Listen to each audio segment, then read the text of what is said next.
살려달라는 말조차 사치였습니다.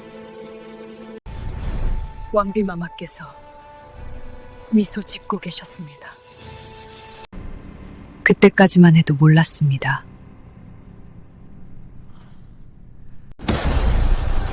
왕비를 끌어내라! 이순택이 모든 것을 바꿔놓을 줄은. 이 피는 제 것이 아닙니다. 떨리는 손으로 붉게 물든 옷자락을 움켜쥐었을 때 저는 알았습니다. 제가 지금 서 있는 이곳이 궁궐이 아니라 지옥이라는 것을. 바닥에 쓰러진 이의 눈은 아직 감기지 않았고 그 시선은 저를 똑바로 응시하고 있었습니다. 마치 묻는 것 같았습니다. 어째서 하필 당신이 이런 일을 저질렀느냐고. 하지만 이 참혹한 상황이 벌어진 데에는 차마 입에 담기 힘든 충격적인 이유가 숨어 있었습니다. 그것은 사랑도 권력도 복수도 아니었습니다. 훨씬 더 무서운 것이었습니다.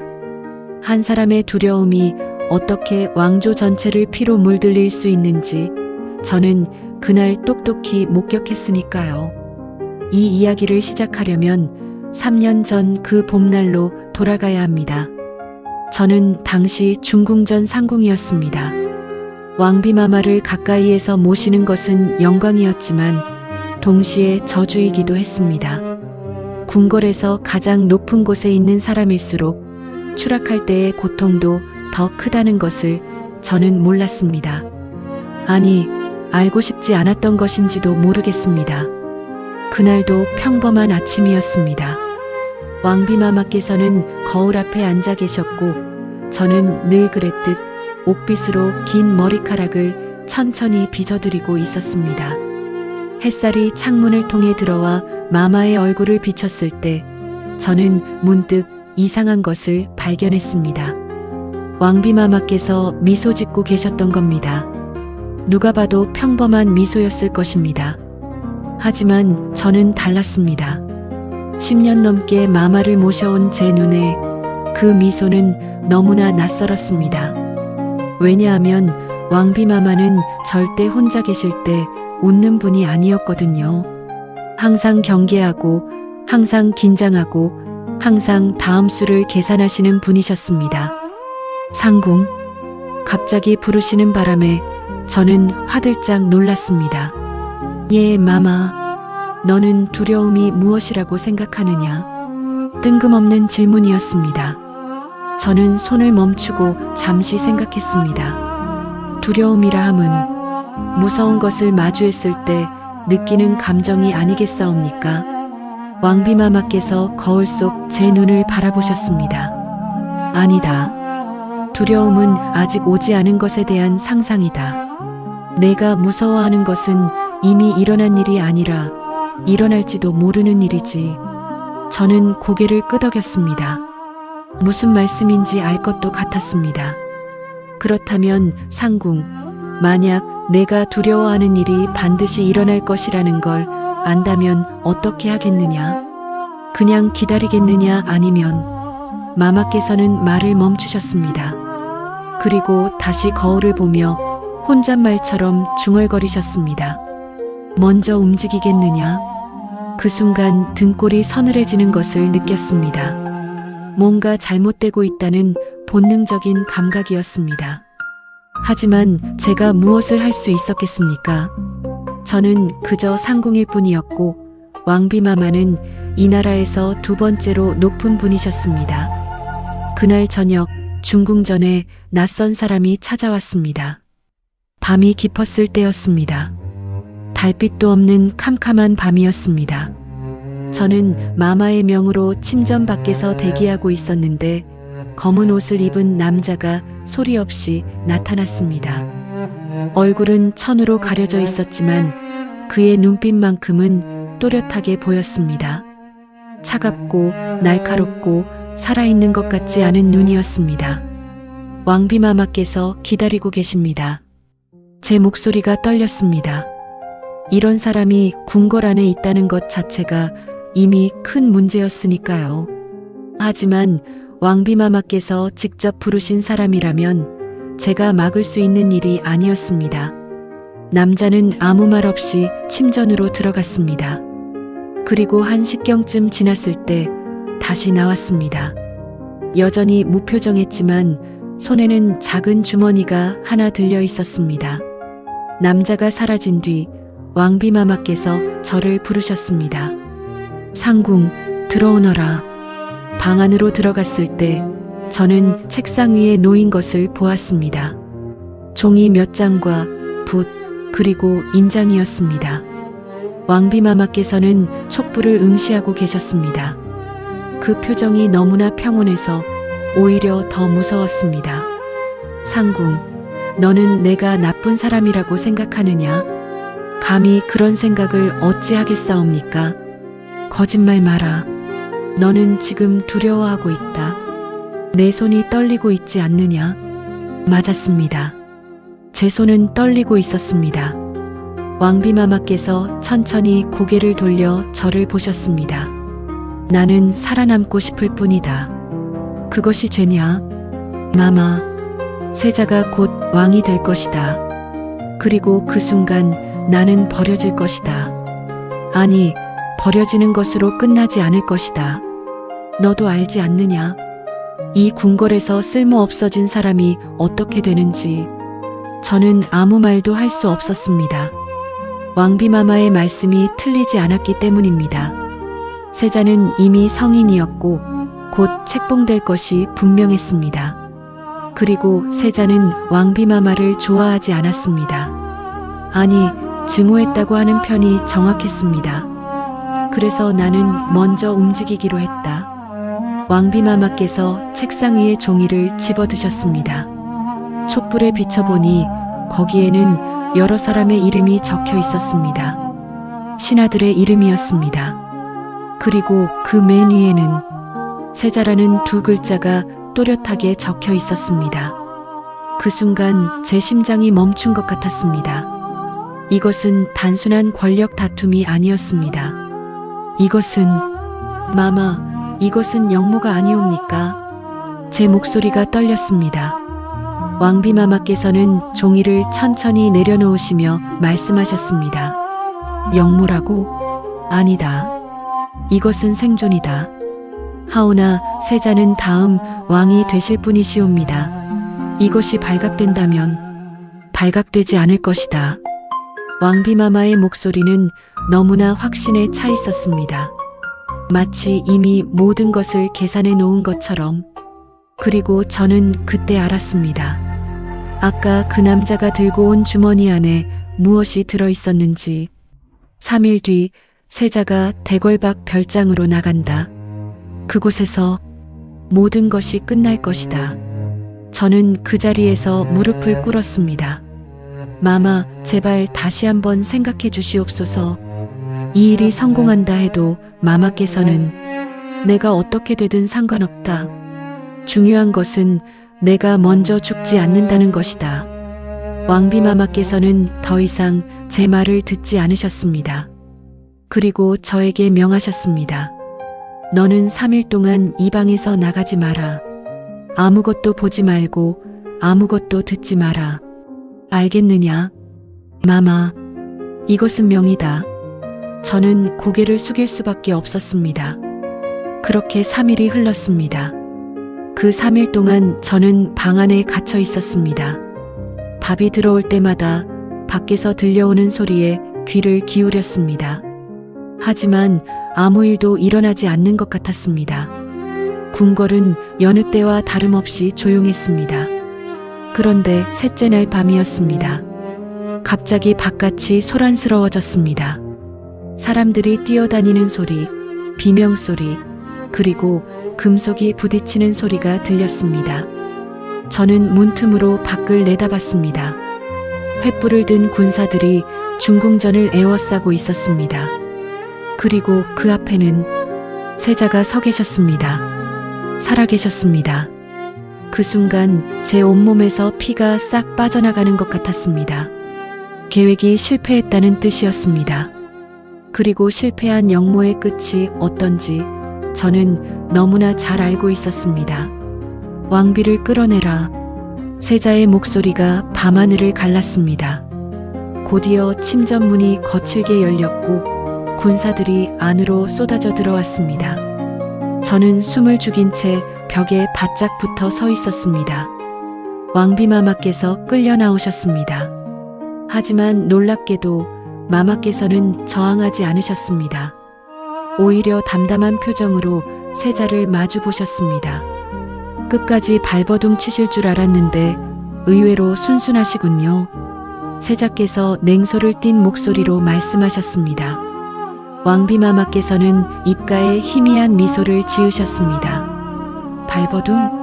나는 이미 내가 할 수 있는 모든 것을 했다. 다만 운이 나쁠 뿐이지. 운이라고요? 이것은 운의 문제가 아니라 판단의 문제입니다. 왕비마마께서는 처음부터 이길 수 없는 싸움을 시작하셨습니다. 그때 세자께서 손짓을 하셨습니다. 한 신하가 앞으로 나와 무언가를 펼쳐 보였습니다. 그것은 편지였습니다. 왕비마마께서 직접 쓰신 글씨였습니다. 이 편지들이 모두 증거입니다. 당신께서 어떻게 신하들을 회유하려 했는지, 어떻게 자객을 고용했는지 모두 여기 적혀 있습니다. 왕비마마의 얼굴이 창백해졌습니다. 하지만 곧 평정을 되찾으셨습니다. 그래서 어쩔 셈이냐? 나를 죽일 테냐? 왕비마마를 죽이는 것은 제 권한이 아닙니다.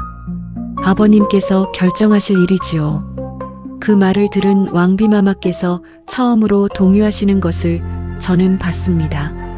주상 전하께 이 일이 알려진다는 것은 단순히 죽음보다 더한 치욕을 의미했습니다. 왕비마마께서는 그대로 끌려가셨습니다. 그리고 저는 그 뒤를 조용히 따라갔습니다. 제가 할 수 있는 일은 아무것도 없었지만 최소한 마지막까지 곁에 있어야 한다고 생각했습니다. 하지만 그때까지만 해도 저는 몰랐습니다. 진짜 지옥은 이제부터 시작이라는 것을. 주상 전하께서는 왕비마마를 직접 만나지 않으셨습니다. 그것이 첫 번째 신호였습니다. 만약 조금이라도 정이 남아 있었다면 분노했더라도 직접 마주 보셨을 겁니다. 하지만 전하께서는 사흘 동안 왕비마마를 패궁에 가두어 두신 채 어떠한 처분도 내리지 않으셨습니다. 저는 그 사흘 내내 패궁 밖에 앉아 있었습니다. 안에서는 아무 소리도 들리지 않았습니다. 왕비마마께서 오시는 것도, 소리를 지르시는 것도, 애원하시는 것도 없었습니다. 그저 정적만이 흘렀습니다. 나흘째 되던 날 승지 한 분이 오셨습니다. 손에는 작은 나무 상자를 들고 계셨습니다. 주상 전하의 명이시다. 승지의 목소리는 떨리고 있었습니다. 그분도 이 상자 안에 무엇이 들었는지 알고 계셨던 겁니다. 사약이었습니다. 패궁 문이 열렸을 때 저는 왕비마마를 따라 안으로 들어갔습니다. 승지께서 저를 막지 않으신 것은 아마도 동정심 때문이었을 겁니다. 죽음을 앞둔 사람 곁에 누군가는 있어야 한다고 생각하셨던 것 같습니다. 왕비마마께서는 창가에 서 계셨습니다. 등을 보이신 채로. 승지께서 상자를 내려놓고 조용히 말씀하셨습니다. 왕비마마, 주상 전하께서 알고 있다. 왕비마마께서 돌아서셨습니다. 그 얼굴에는 눈물도 분노도 두려움도 없었습니다. 마치 이미 모든 것을 받아들이신 것 같았습니다. 한 가지만 물어도 되겠느냐? 승지께서 고개를 끄덕이셨습니다. 주상께서는 무엇라 하셨는가? 승지께서는 한참을 망설이시다가 작은 목소리로 대답하셨습니다. 전하께서는 아무 말씀도 하지 않으셨사옵니다. 다만 이 상자를 건네시며 눈물을 흘리셨을 뿐입니다. 그 말을 들은 왕비마마께서 처음으로 표정이 일그러지셨습니다. 분노도 아니고 슬픔도 아닌 형언할 수 없는 감정이었습니다. 눈물이라. 참으로 값싼 눈물이로구나. 왕비마마께서는 상자를 집어드셨습니다. 그리고 뚜껑을 여셨습니다. 안에는 작은 사발 하나가 들어 있었고 그 안에는 검은 액체가 담겨 있었습니다. 저는 무릎을 꿇었습니다. 마마, 제발, 제발, 상궁, 울지 마라. 너까지 우니까 내가 약해지지 않겠느냐? 왕비마마께서 제 머리를 쓰다듬어 주셨습니다. 그 손이 차갑게 식어 있었습니다. 내가 잘못 선택했다. 두려움에 사로잡혀 어리석은 짓을 했다. 하지만 상궁, 너만은 알아라. 나는 정말로 살고 싶었을 뿐이다. 왕비마마께서 사발을 들어 올리셨습니다. 저는 눈을 감았습니다. 차마 볼 수가 없었습니다. 그런데 그 순간이었습니다. 바깥에서 급한 발소리가 들려왔습니다. 문이 거칠게 열리며 한 내관이 뛰어들어왔습니다. 승지대감, 큰일 났사옵니다. 무슨 일이냐? 궁궐 밖에서 역적이 체포되었다 하옵니다. 승지께서 벌떡 일어나셨습니다. 무슨 소리냐? 누가 체포되었다는 것이냐? 우의정 이판서 대감이옵니다. 세자저하를 시해하려던 자객을 신문한 결과 배우가 밝혀졌다 하옵니다. 그 말을 들은 순간 방 안의 공기가 얼어붙었습니다. 왕비마마께서 사발을 내려놓으셨습니다. 손이 떨려서 사발이 바닥에 떨어졌고 검은 액체가 사방으로 튀었습니다. 뭐라고 했느냐? 왕비마마의 목소리가 갈라졌습니다. 승지께서 급히 일어나셨습니다. 잠시 기다리시오. 내가 직접 확인해 보겠소. 승지께서 내관을 데리고 서둘러 나가셨습니다. 그리고 저와 왕비마마만 남았습니다. 왕비마마께서는 그대로 주저앉으셨습니다. 온몸이 떨리고 계셨습니다. 아니다. 아닐 리가 없다. 내가 직접 고용한 자객인데, 내가 직접 지시했는데, 그때 저는 깨달았습니다. 왕비마마께서 고용하신 자객은 처음부터 함정이었던 것입니다. 세자께서는 이미 모든 것을 알고 계셨고 일부러 자객을 살려두셨던 겁니다. 그리고 그 자객을 통해 다른 사람을 역적으로 몰 계획이셨던 거였습니다. 한 식경쯤 지나서 승지께서 돌아오셨습니다. 그분의 얼굴은 창백했습니다. 왕비마마, 주상 전하께서 즉시 대전으로 올라오시라 하셨사옵니다. 왕비마마께서 고개를 들으셨습니다. 무슨 일이냐? 우의정 대감께서 자백하셨사옵니다. 세자저하를 시해하려 한 것이 왕비마마의 지시가 아니라 자신의 독단이었다고. 방안이 다시 조용해졌습니다. 우의정은 왕비마마의 친정 오라버니였습니다. 그리고 이제 그분이 모든 죄를 뒤집어 쓰신 겁니다. 왕비마마께서 웃으셨습니다. 하지만 그것은 웃음이 아니었습니다. 몸 안에서 터져나오는 비명 같은 것이었습니다. 아니다. 아니야. 오라버니는 아무것도 모른다. 내가 했다. 내가 다 꾸민 일이라고. 왕비마마께서 비틀거리며 일어나셨습니다. 그리고 문을 향해 달려가셨습니다. 저는 황급히 뒤따라갔습니다. 대전으로 가는 길은 멀었습니다. 하지만 그날따라 더 멀게 느껴졌습니다. 왕비마마께서는 넘어지고 또 넘어지셨습니다. 치마가 찢어지고 무릎에서 피가 났지만 마마께서는 멈추지 않으셨습니다. 대전에 도착했을 때 이미 많은 신하들이 모여 있었습니다. 그 한가운데 우의정 대감께서 결박당한 채 무릎을 꿇고 계셨습니다. 오라버니, 왕비마마께서 소리치셨습니다. 우의정 대감께서 고개를 드셨습니다. 그분의 얼굴에는 이미 고문의 흔적이 역력했습니다. 전하, 이것은 모두 제 죄옵니다. 왕비마마께서는 아무것도 모르시옵니다. 제가 독단으로. 거짓말 마십시오. 왕비마마께서 주상 전하 앞에 무릎을 꿇으셨습니다.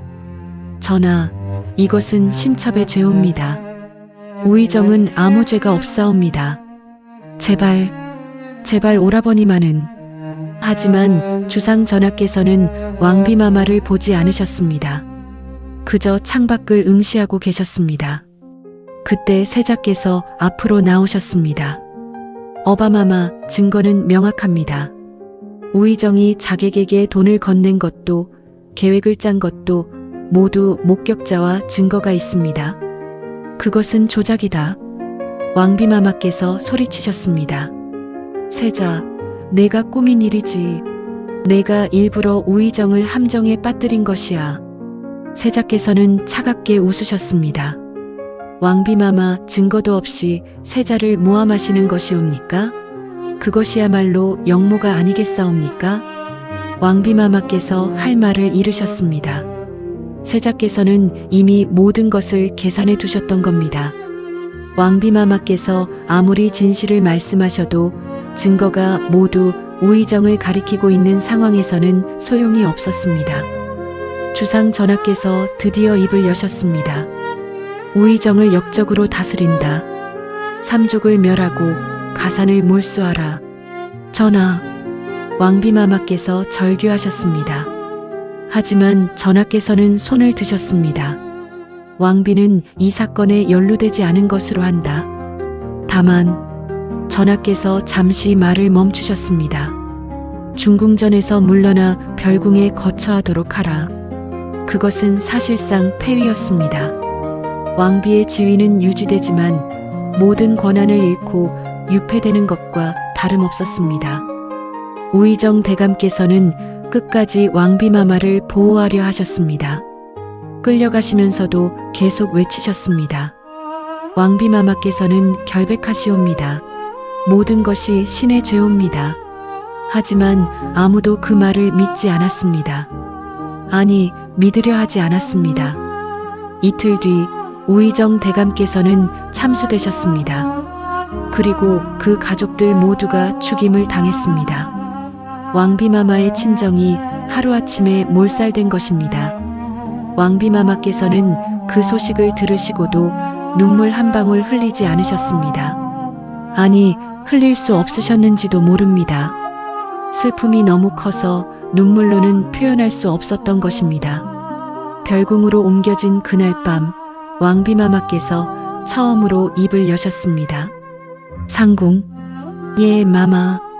내가 죽였구나. 저는 아무 대답도 할 수 없었습니다. 내 두려움이 오라버니를 죽였어. 내가 먼저 움직이지만 않았어도, 내가 그냥 순순히 운명을 받아들였더라면. 왕비마마께서 벽을 쳐다보셨습니다. 그 눈에는 이제 아무것도 남아있지 않았습니다.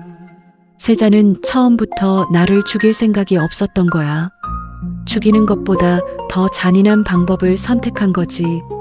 나를 살려두되 내가 사랑하는 모든 것을 빼앗아가는 것. 그것이 진짜 복수였던 거야. 그날 밤부터 왕비마마께서는 말씀을 잃으셨습니다. 밥을 드시지도 물을 마시지도 않으셨습니다. 그저 창밖만 바라보고 계셨습니다. 그리고 보름이 지난 어느 날 밤이었습니다. 저는 평소처럼 왕비마마의 침소를 지키고 있었습니다. 그런데 이상하게 조용했습니다. 너무 조용했습니다. 불안한 예감에 문을 열었을 때 왕비마마께서는 이미 차갑게 식어 계셨습니다. 손에는 빈 사발이 들려 있었습니다. 그것은 사흘 전 폐궁에서 바닥에 쏟아졌던 바로 그 사발이었습니다. 누군가 그것을 다시 채워 왕비마마께 전했던 것입니다.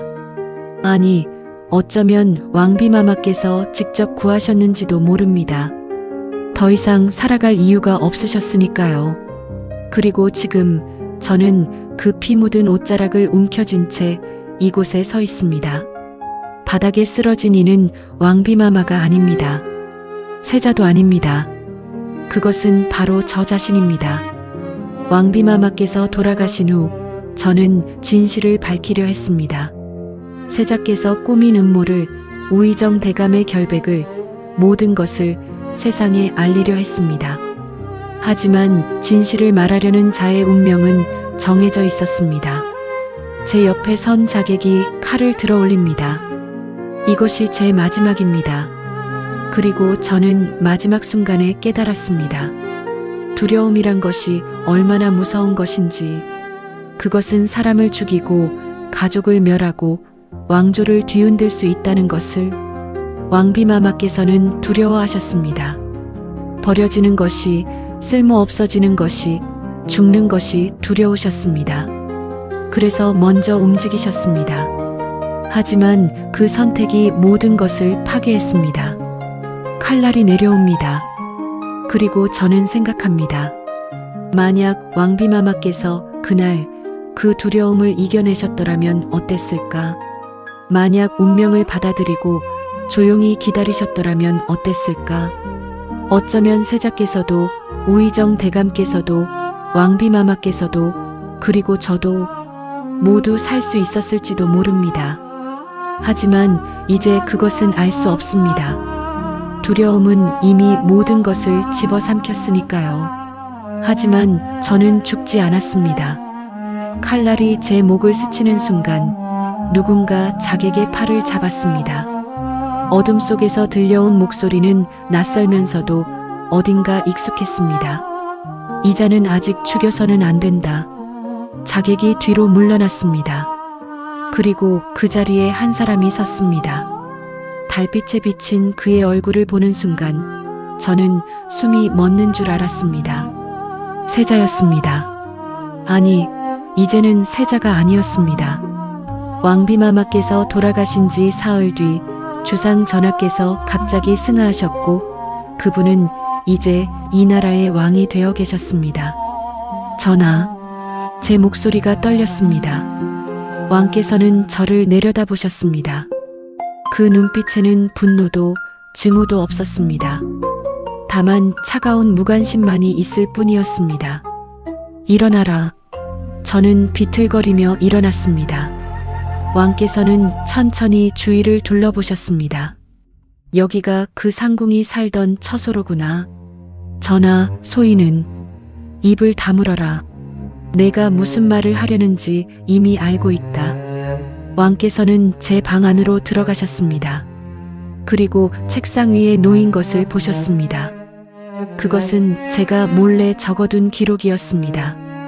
왕비마마께서 겪으신 모든 일들, 세자께서 꾸미신 음모들, 우의정 대감의 억울한 죽음, 모든 것이 거기 적혀 있었습니다. 왕께서는 그 종이들을 집어드셨습니다. 한 장, 한 장 천천히 읽어 내려가셨습니다. 그리고 마지막 장을 덮으셨을 때 작게 웃으셨습니다. 참으로 치밀하게 적었구나. 날짜도 시간도 증인도 모두. 전하, 이것은 모두 사실이옵니다. 왕비마마께서는 사실? 왕께서 저를 돌아보셨습니다. 무엇이 사실이냐? 왕비가 역모를 꾸몄다는 것? 우의정이 결백했다는 것? 내가 모든 것을 조작했다는 것? 그렇다옵니다. 제가 소리쳤습니다. 왕께서는 고개를 끄덕이셨습니다. 그래, 내 말이 맞다. 저는 귀를 의심했습니다. 왕께서 인정하신 것입니다. 직접 인정하신 것입니다. 모든 것이 내가 꾸민 일이다. 왕비를 함정에 빠뜨린 것도, 우의정을 역적으로 만든 것도 모두 내 계획이었다.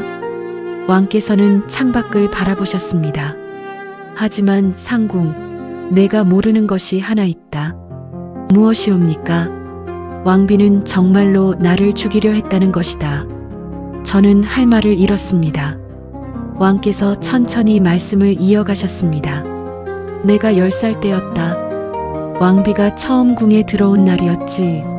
모두들 새 왕비를 환영했다. 하지만 나는 달랐다. 나는 그날부터 왕비의 눈빛을 봤거든. 왕께서 잠시 말을 멈추셨습니다. 그 눈빛은 나를 보는 것이 아니었다. 나를 통해 무언가를 보고 있었지. 왕자를, 권력을, 그녀의 미래를. 그리고 나는 알았다. 언젠가 이 여인이 나를 죽이려 할 것이라는 것을. 하오나 그것은 전하의 추측일 뿐. 추측? 왕께서 웃으셨습니다. 그리고 품에서 작은 편지 하나를 꺼내셨습니다. 이것을 읽어보거라. 저는 떨리는 손으로 편지를 받았습니다. 펼쳐본 순간 저는 그 자리에 주저앉고 말았습니다. 그것은 왕비마마의 필체였습니다. 그리고 거기에는 세자는 반드시 제거해야 한다. 그가 살아있는 한 우리에게 미래는 없다. 편지는 10년 전에 쓰인 것이었습니다. 왕비마마께서 우의정 대감께 보낸 것이었습니다. 이것은 10년 전부터 왕비는 나를 죽일 계획을 세우고 있었다. 다만 기회가 없었을 뿐이지. 그리고 마침내 아버님께서 나이가 드시고 왕위 계승이 가까워지자 왕비는 움직였다. 왕께서는 창가로 다가가셨습니다. 나는 왕비보다 먼저 움직였을 뿐이다. 그것이 내 죄라면 기꺼이 인정하지. 저는 편지를 바라봤습니다. 왕비마마의 글씨가 흐려져 보였습니다. 하지만 우의정 대감께서는 우의정은 처음부터 공범이었다. 그 편지가 증거다. 왕비 혼자서는 아무것도 할 수 없었어. 친정의 힘이 필요했지. 그리고 우의정은 기꺼이 그 칼이 되려 했다. 왕께서 돌아서셨습니다. 다만 내가 계산하지 못한 것이 하나 있었다. 무엇이옵니까? 우의정이 끝까지 왕비를 지키려 할 줄은 몰랐다. 그가 모든 죄를 뒤집어 쓰고 왕비를 결백하다 우길 줄은. 왕께서는 쓸쓸하게 웃으셨습니다. 그래서 나는 왕비를 죽이지 않았다. 폐위시키지도 않았다. 그저 별궁에 두었을 뿐이지. 하지만 왕비는 스스로 목숨을 끊었다. 저는 고개를 들었습니다. 그것은 전하께서 왕비마마께 사약을 보내셨기 때문이 아니옵니까? 사약? 왕께서 눈살을 찌푸리셨습니다. 나는 사약을 보낸 적이 없다. 하오나 왕비마마께서는 분명. 그 순간 저는 깨달았습니다. 왕비마마께서 마시신 그 사약은 왕께서 보내신 것이 아니었습니다. 그렇다면 누군가 왕비에게 사약을 전했다. 내 명령인 것처럼 꾸며서. 그리고 왕비는 그것을 의심 없이 마셨지. 왕께서는 한숨을 쉬셨습니다. 나는 왕비가 고통 속에서 오래 살아가길 바랐다. 자신이 저지른 일의 대가를 사랑하는 사람들이 죽어가는 것을 매일매일 떠올리며 살아가길. 그것이 진짜 벌이라고 생각했으니까. 그렇다면 누가? 왕께서는 대답하지 않으셨습니다. 다만 창밖을 바라보며 조용히 말씀하셨습니다. 궁궐에는 왕의 명령보다 더 무서운 것이 있다. 그것은 바로 왕의 뜻을 헤아린다는 명목으로 저질러지는 일들이지. 저는 온몸에 소름이 돋았습니다. 누군가 왕께서 원하실 것이라 생각하고 왕비마마께 사약을 보낸 것입니다.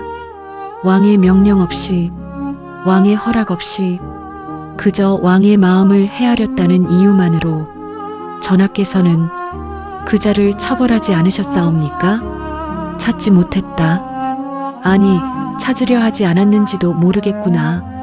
왕께서 돌아서셨습니다. 상궁, 내게 묻겠다. 만약 왕비가 먼저 성공했다면 어땠을 것 같으냐? 내가 죽고 왕비의 친정이 권력을 잡았다면? 저는 대답할 수 없었습니다. 똑같았을 것이다. 왕비는 나를 역적으로 몰고 내 사람들을 숙청했을 것이다. 그리고 역사책에는 이렇게 기록되었겠지. 사악한 세자가 역모를 꾸미다 발각되어 죽임을 당했다고. 왕께서는 제가 적은 기록들을 다시 집어드셨습니다. 이것들을 보니 알겠구나. 내가 진실을 밝히려 한 이유를. 왕비를 위해서, 우의정을 위해서, 정의를 위해서. 왕께서는 그 종이들을 하나씩 찢기 시작하셨습니다. 하지만 상궁, 세상에는 밝혀져서는 안 되는 진실도 있는 법이다. 전하, 제발 이 진실이 세상에 알려지면 어떻게 되겠느냐? 새로 즉위한 왕이 선왕의 비를 죽음으로 몰았다는 소문이 퍼지겠지. 나라가 혼란에 빠질 것이다. 백성들이 고통받을 것이다. 마지막 종이까지 찢어진 후 왕께서는 그 조각들을 촛불에 던지셨습니다. 불길이 타오르며 모든 기록이 재로 변했습니다. 그리고 무엇보다 왕께서 저를 똑바로 보셨습니다. 왕비가 진짜로 원했던 것이 무엇이었는지 내가 정말로 아느냐? 그것은 왕비는 살고 싶었던 것이 아니다. 인정받고 싶었던 것이다. 왕께서 천천히 말씀하셨습니다. 왕비는 왕의 사랑을 받지 못했다. 아버님께서는 평생 어머님만을 사랑하셨고 왕비는 그저 정략적으로 맞이한 두 번째 부인에 불과했지. 왕비는 그것을 견딜 수 없었다. 그래서 권력이라도 잡으려 했던 것이다. 사랑받지 못한다면 최소한 두려움의 대상이라도 되고 싶었던 거야. 저는 왕비마마께서 거울 앞에서 혼자 계시던 모습을 떠올렸습니다. 그 쓸쓸한 뒷모습을, 누구에게도 보여주지 않으려 하셨던 외로움을. 만약 이 진실이 세상에 알려진다면 왕비는 역사에 어떻게 기록되겠느냐? 왕을 사랑하지 못해 역모를 꾸민 어리석은 여인이라고 기록되겠지. 왕께서는 고개를 저으셨습니다. 나는 왕비를 미워한다. 그가 나를 죽이려 했다는 것도, 수많은 사람을 죽음으로 몰아넣었다는 것도. 하지만 그렇다고 해서 그의 마지막 존엄까지 빼앗고 싶지는 않다. 왕께서는 문을 향해 걸어가셨습니다. 상궁, 너는 오늘 밤 궁을 떠나라. 전하, 이것은 명이 아니라 부탁이다. 제발 살아라. 그리고 이 모든 일을 잊어라. 하오나 소인은 내가 죽으면 왕비의 마지막을 기억하는 사람이 아무도 없게 된다. 내가 살아야 왕비도 완전히 사라지지 않는다. 왕께서는 문을 열고 나가셨습니다. 그리고 마지막으로 한마디 더 하셨습니다. 내일 아침이면 궁궐 밖에 행상인으로 위장한 사람이 너를 기다리고 있을 것이다. 그를 따라가라. 그리고 다시는 돌아오지 마라. 문이 닫혔습니다. 저는 그 자리에 멍하니 서 있었습니다. 촛불에 타버린 재들이 바닥에 흩어져 있었습니다. 제가 밤새 적었던 기록들이, 진실들이 모두 사라져버린 것입니다. 하지만 왕께서 말씀하신 것이 맞았습니다. 이 진실은 누구도 행복하게 만들지 못했습니다. 왕비마마도, 우의정 대감도, 왕도, 그리고 저도. 진실은 때로 독과 같았습니다. 그날 밤 저는 궁궐을 떠났습니다. 왕께서 말씀하신 대로 행상인이 저를 기다리고 있었습니다. 그는 아무 말 없이 저를 이끌었고 우리는 밤새 걸어 도성을 벗어났습니다. 해가 뜨기 직전 산 중턱에서 뒤를 돌아봤을 때 궁궐의 지붕이 아침 햇살에 반짝이고 있었습니다. 그리고 저는 생각했습니다. 과연 누가 옳았던 것일까? 왕비마마께서 두려움에 굴복하지 않고 운명을 받아들이셨더라면 모두가 살 수 있었을까? 아니면 왕께서 먼저 손을 내밀고 왕비마마를 이해하려 하셨더라면 이 비극을 막을 수 있었을까? 저는 답을 알 수 없었습니다. 다만 한 가지는 확실했습니다. 궁궐은 사랑이 없는 곳이었다는 것. 그리고 사랑이 없는 곳에서는 두려움만이 자라난다는 것. 그렇게 저는 궁을 떠났습니다. 하지만 제 이야기는 여기서 끝나지 않았습니다. 떠난 지 한 달쯤 지났을 때 저는 한 작은 마을에 정착했습니다. 그곳에서 평범한 바느질로 생계를 이어가며 조용히 살았습니다. 그런데 어느 날이었습니다. 한 젊은 양반이 제 앞에 나타났습니다. 그는 공손히 절을 하며 말했습니다. 혹시 전에 궁에서 일하신 분이 아니신지요? 제 심장이 멎는 줄 알았습니다. 아니옵니다. 저는 그저 거짓말하지 마십시오. 저는 우의정 대감의 조카입니다. 그 말에 저는 뒤로 물러섰습니다. 제가 왜 이야기를 듣고 싶습니다. 저희 집안이 역적으로 몰려 멸문지화를 당했을 때 저는 겨우 10살이었습니다. 저만 살아남았지요. 친척 집에 맡겨져 있었기 때문에. 그는 눈물을 글썽이며 말했습니다. 그 뒤로 15년을 살았습니다. 역적의 후손이라는 낙인을 안고. 하지만 저는 믿지 않습니다. 제 큰아버지께서 역적이었다는 것을. 제발 진실을 알려주십시오. 저는 그를 바라봤습니다. 왕께서는 잊으라고 하셨습니다. 진실을 묻으라고 하셨습니다. 하지만 이 사람 앞에서 어떻게 외면할 수 있겠습니까? 그래서 저는 입을 열었습니다. 그리고 모든 것을 이야기했습니다. 젊은 양반은 제 이야기를 끝까지 들었습니다. 한마디도 끊지 않고 숨조차 제대로 쉬지 않으며 그의 두 주먹은 점점 더 세게 쥐어졌고 마침내 손톱이 손바닥을 파고들어 피가 흐를 지경이었습니다. 그렇다면 그의 목소리가 떨렸습니다. 큰아버지께서는 결백하셨던 것이군요. 왕비를 지키기 위해 모든 죄를 뒤집어 쓰신 것이었군요. 그렇습니다. 저는 고개를 숙였습니다. 우의정 대감께서는 마지막까지 왕비마마를 누이로서 지키려 하셨습니다. 비록 그것이 역모였다 할지라도 젊은 양반은 한참을 말없이 앉아 있었습니다. 그리고 천천히 일어났습니다. 고맙습니다. 진실을 말씀해 주셔서. 이 이야기를 어찌하실 작정이십니까? 제가 물었을 때 그는 쓸쓸히 웃었습니다.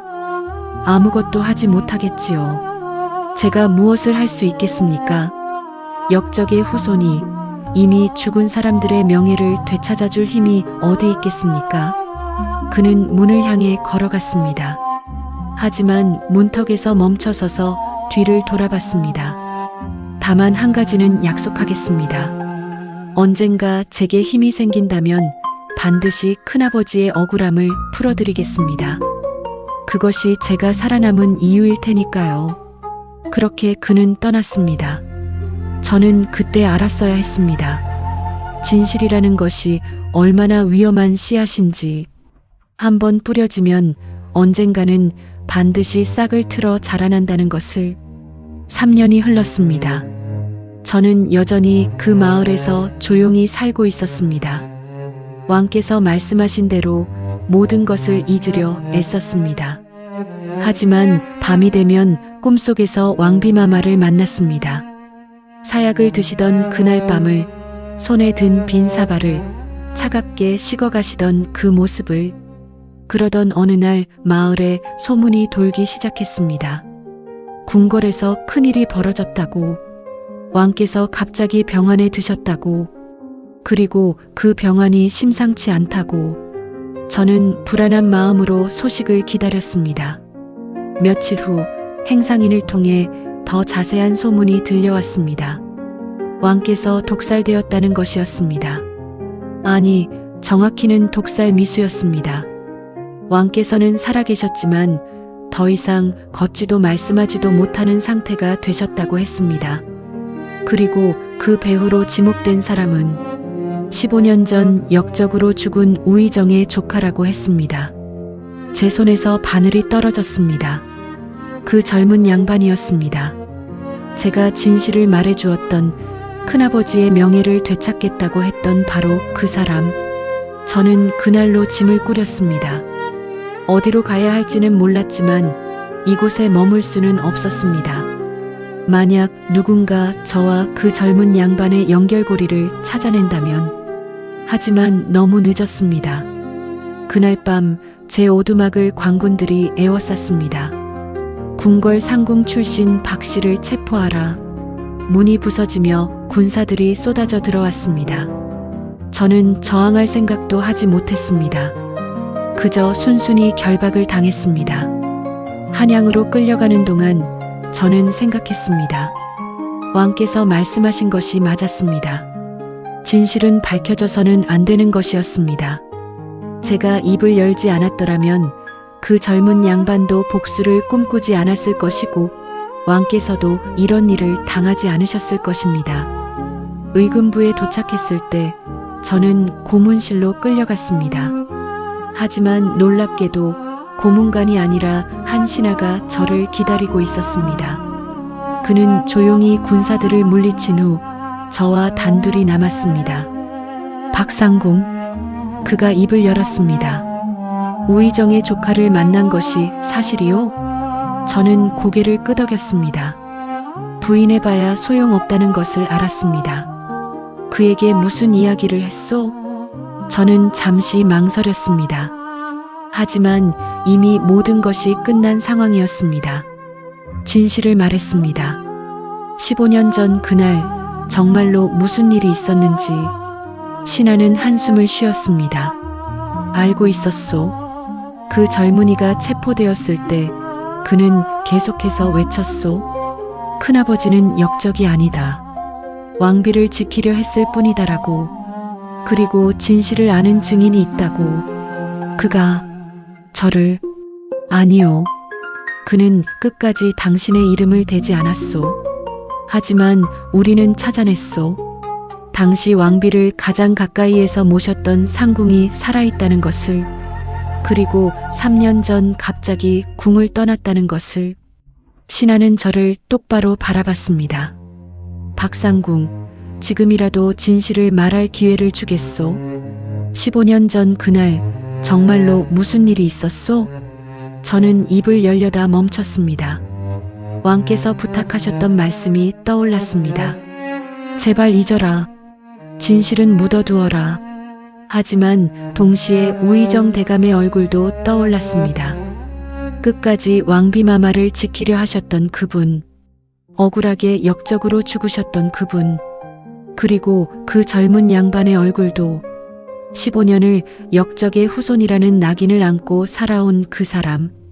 15년 전 저는 천천히 입을 열었습니다.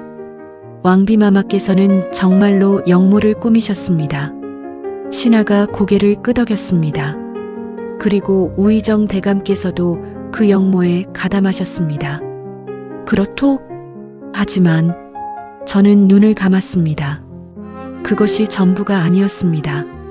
그리고 저는 다시 한번 모든 것을 이야기했습니다.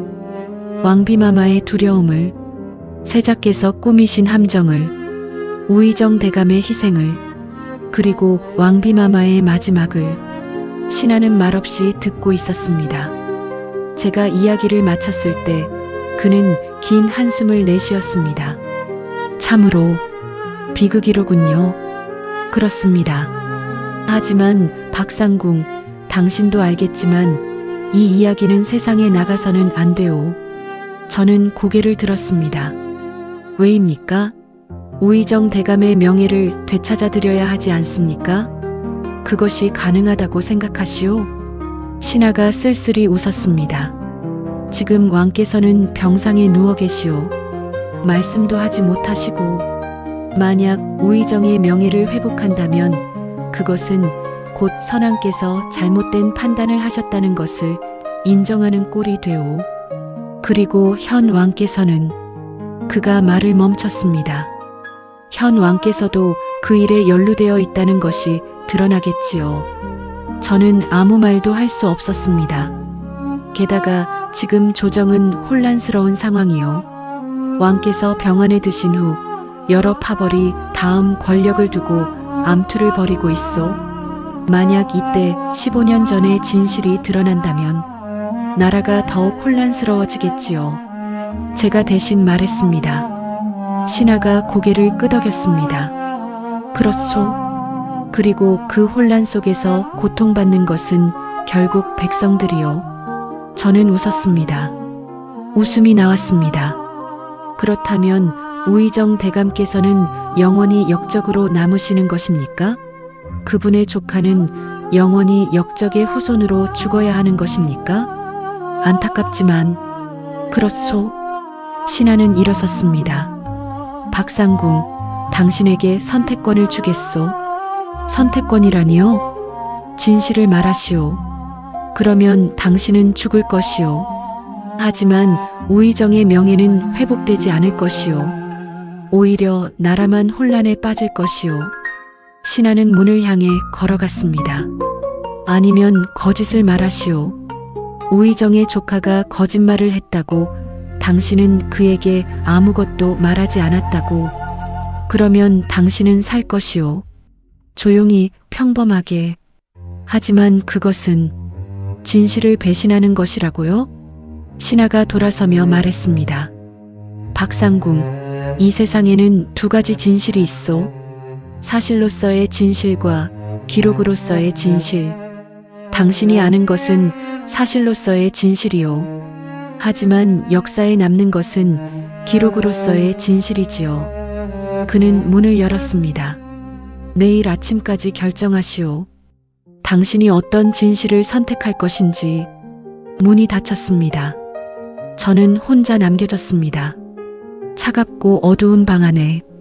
그날 밤 저는 잠을 이루지 못했습니다. 왕비마마께서 말씀하셨던 것이 떠올랐습니다. 두려움은 아직 오지 않은 것에 대한 상상이다. 그리고 왕께서 하셨던 말씀도 세상에는 밝혀져서는 안 되는 진실도 있는 법이다. 저는 어떻게 해야 할까요? 진실을 말하고 죽을까요? 아니면 거짓을 말하고 살까요?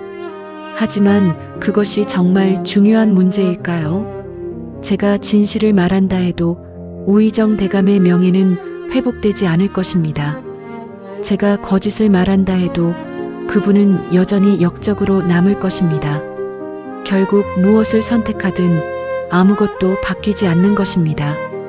그렇다면 이 모든 고통은 무엇을 위한 것이었을까요? 왕비마마의 두려움은, 우의정 대감의 희생은, 그 젊은 양반의 복수는, 그리고 저의 증언은 모두 아무 의미가 없는 것일까요? 새벽이 밝아올 무렵 저는 결심했습니다. 다음 날 아침 신문관이 들어왔습니다. 결정했소? 예. 저는 고개를 들었습니다. 우의정의 조카가 저를 찾아온 것은 맞습니다. 그에게 무엇을 말했소? 저는 잠시 눈을 감았습니다. 그리고 천천히 입을 열었습니다. 아무것도 말하지 않았습니다. 신문관이 눈썹을 치켜 올렸습니다. 아무것도? 예. 그는 큰아버지의 억울함을 풀고 싶다고 했습니다. 하지만 저는 거절했습니다. 제가 아는 것은 아무것도 없다고. 저는 그저 평범한 상궁이었을 뿐이라고. 그런데도 그는 계속 찾아왔소? 예. 몇 번이나 찾아왔습니다. 하지만 저는 끝까지 모른다고 했습니다. 그래서 그가 포기하고 떠났습니다. 신문가는 저를 한참 바라봤습니다. 정말 그것이 전부요? 예. 그것이 전부입니다. 거짓말이었습니다. 하지만 신하께서 말씀하신 것이 맞았습니다. 이 세상에는 사실로서의 진실과 기록으로서의 진실이 있습니다. 그리고 저는 기록으로서의 진실을 선택했습니다. 왜냐하면 알았기 때문입니다. 사실로서의 진실은 이미 죽은 사람들을 살리지 못한다는 것을, 억울함을 풀어주지 못한다는 것을, 오히려 더 많은 사람들을 고통 속에 빠뜨릴 뿐이라는 것을. 며칠 후 저는 풀려났습니다. 우의정의 조카는 영모죄로 처형되었습니다. 그는 끝까지 큰아버지의 결백을 주장했지만 아무도 믿지 않았습니다. 그리고 모든 것은 원래대로 돌아갔습니다. 15년 전의 진실은 여전히 묻혀 있었고, 우의정 대감은 여전히 역적이었고, 왕비마마는 여전히 스스로 목숨을 끊은 비운의 여인이었습니다. 아무것도 바뀌지 않았습니다. 저는 다시 마을로 돌아왔습니다. 하지만 예전의 그 마을이 아니었습니다. 너무 많은 사람들이 저를 알아봤기 때문에 더 깊은 산속으로 들어갔습니다. 그곳에서 저는 혼자 살았습니다. 바느질로 근근히 생계를 이어가며, 그리고 밤마다 기록했습니다. 왕께서 불태우라고 하셨던 그 기록들을, 제가 신문관에게 거짓말했던 그 진실들을 종이에 붓으로 한 글자 한 글자. 왜 그랬을까요? 어차피 세상에 나갈 수도 없는 아무도 믿지 않을 이야기를. 아마도 그것만이 제가 할 수 있는 유일한 일이었기 때문일 것입니다. 죽은 이들을 기억하는 것. 그들의 진짜 모습을, 그들의 진짜 선택을, 그들의 진짜 고통을. 비록 역사책에는 기록되지 않더라도, 비록 세상 사람들이 믿지 않더라도 최소한 한 사람만은 알고 있어야 한다고 생각했습니다. 그것이 진짜였다고, 그들이 살아있었다고, 그들도 두려워하고 사랑하고 후회했던 사람들이었다고. 10년이 흘렀습니다. 어느 날 한 젊은 선비가 제 오두막을 찾아왔습니다. 그는 역사를 연구하는 학자라고 했습니다. 소문을 들었습니다. 이곳에 궁궐의 비밀을 아는 분이 계신다고. 저는 고개를 저었습니다. 저는 아무것도 모릅니다. 하지만 돌아가십시오. 선비는 실망한 표정으로 돌아섰습니다. 하지만 몇 걸음 가다가 멈춰섰습니다.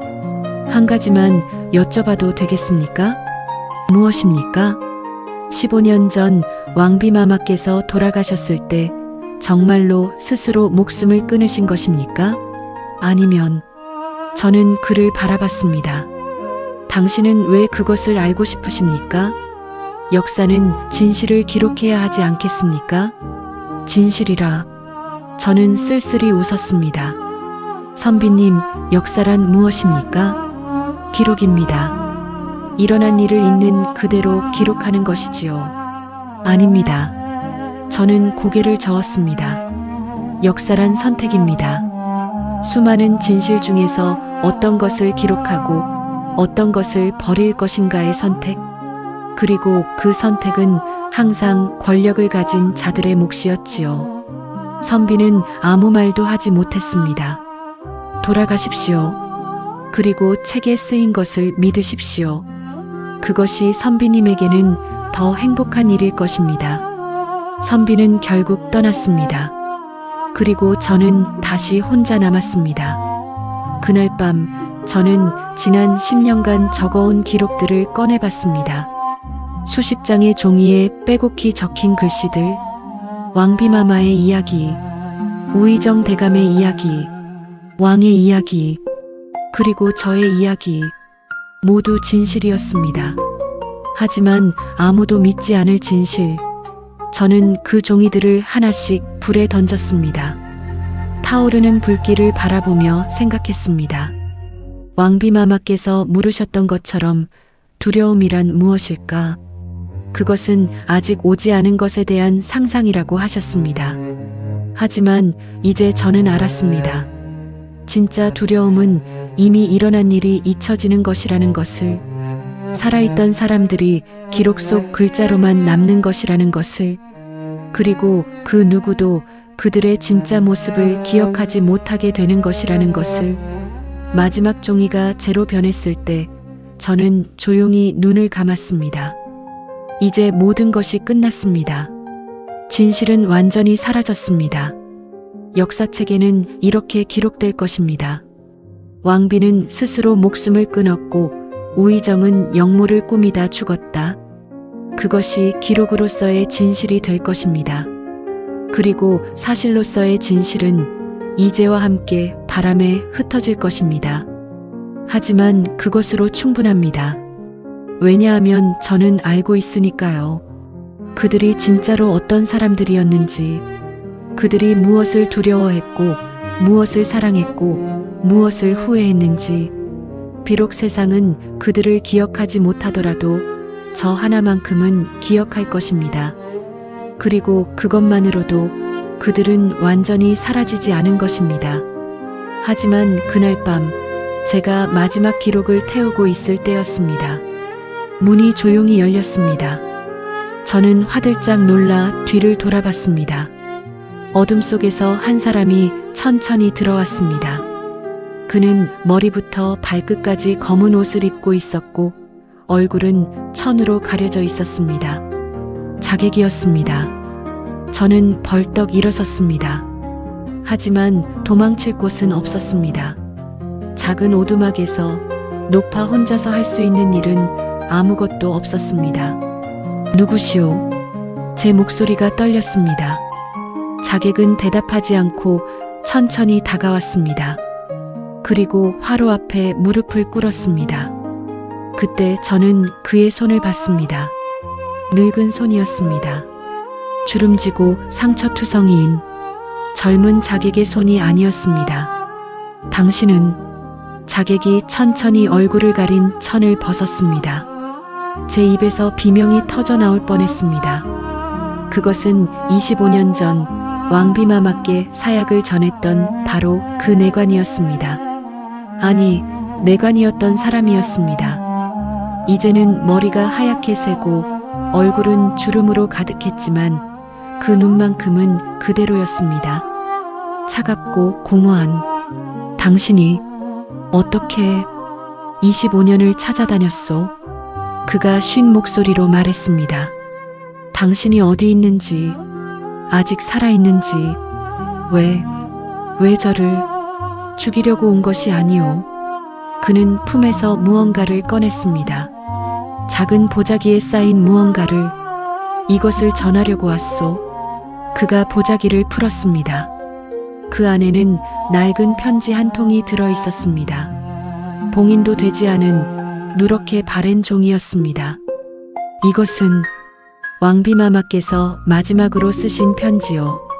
제 손이 떨렸습니다. 편지를 받아 펼쳤습니다. 왕비마마의 필체였습니다. 하지만 평소와는 달리 흐트러져 있었고 군데군데 얼룩이 져 있었습니다. 눈물 자국이었습니다. 편지를 읽기 시작했을 때 저는 울음을 참을 수 없었습니다. 상궁에게 이 편지를 내가 읽을 수 있을지 모르겠구나. 어쩌면 영영 읽지 못할지도 모르지. 하지만 그래도 써야겠다. 마지막으로 누군가에게 진심을 전하고 싶구나. 나는 두려웠다. 평생을 두려움 속에서 살았다. 왕의 사랑을 받지 못할까봐, 권력을 잃을까봐, 쓸모 없어질까봐, 버려질까봐. 그 두려움이 나를 괴물로 만들었다. 사람을 죽이려 하고 오라버니를 죽음으로 몰고 결국 나 자신도 파멸시켰지. 세자가, 아니, 이제는 왕이 될 그가 말했다. 내가 원했던 것은 살아남는 것이 아니라 인정받는 것이었다고. 맞는 말이었다. 나는 사랑받고 싶었다. 왕에게서, 백성에게서, 역사에서. 하지만 나는 사랑받을 수 없는 사람이었다. 왜냐하면 나 자신도 사랑하지 못했으니까. 상궁, 너는 나를 어떻게 기억할 것이냐? 역물을 꾸민 악한 왕비로? 두려움에 굴복한 나약한 여인으로? 아니면 그저 불쌍한 사람으로? 어떻게 기억하든 상관없다. 다만 한 가지만 기억해다오. 나도 한때는 꿈을 꾸었다는 것을, 좋은 왕비가 되고 싶었다는 것을, 백성을 사랑하고 나라를 지키고 왕의 곁에서 함께 늙어가고 싶었다는 것을. 하지만 두려움이 그 모든 꿈을 집어삼켰다. 이제 나는 간다. 이 고통스러운 삶을 끝낼 것이다. 오라버니께 너무 미안하다. 그분은 나를 지키려다 죽으셨는데 나는 그것조차 감당하지 못하고 도망치는구나. 상궁, 부탁이 있다. 이 편지를 태워다오. 아무도 이것을 읽어서는 안 된다.